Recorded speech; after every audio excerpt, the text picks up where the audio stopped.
Olá, estamos aqui mais uma vez para estudar a Palavra de Deus. E hoje veremos o capítulo 17 do livro de 1 Samuel.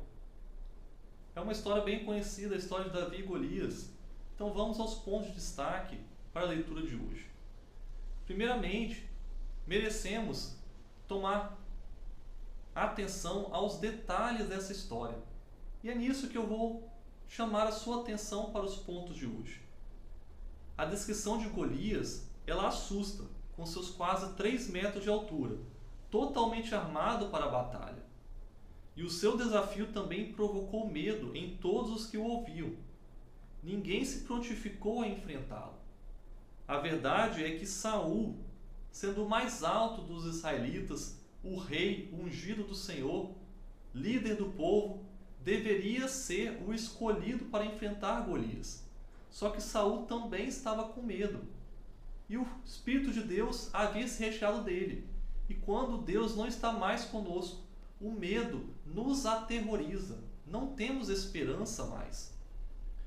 E então, Golias desafiou os filhos de Israel durante 40 dias, de manhã e à tarde. Ou seja, foram 80 desafios. E ninguém se prontificou a lutar, mas todos estavam aterrados de medo. E aí, quando Davi ouviu pela primeira vez o desafio, ele prontamente inquiriu quem era aquele filisteu incircunciso para afrontar os exércitos do Deus vivo. Davi se encheu de indignação e tomou o desafio para si. E não somente para si, tomou o desafio para o Deus de Israel. E ele disse a Saul, quando este mandou chamá-lo, que ninguém deveria desanimar por causa dele, está aí no verso 32, e se ofereceu para lutar contra o filisteu.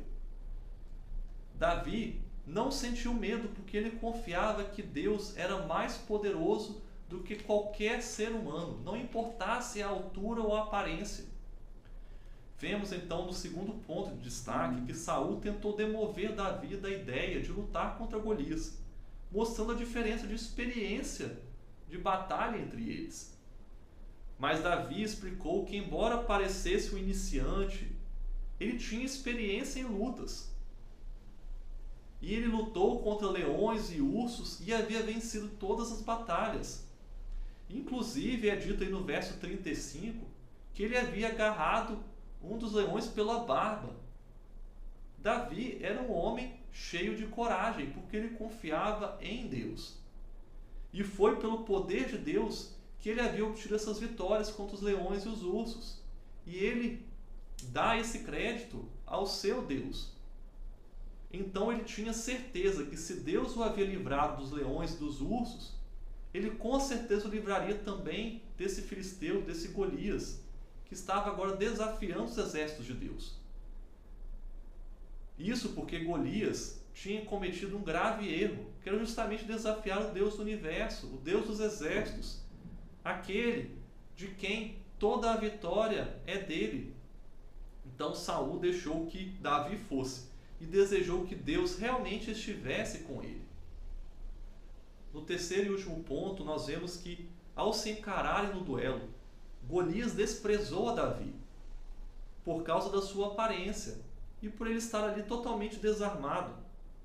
E o amaldiçoou pelos seus deuses, prometendo matá-lo. Mas vemos que Davi também faz a mesma coisa. Davi também despreza Golias, porque a armadura de Golias, as armas dele, eram apenas armas materiais. Só que a arma de Davi era uma arma infalível, era uma arma espiritual, era o Senhor dos exércitos, ele estava indo no poder do Senhor.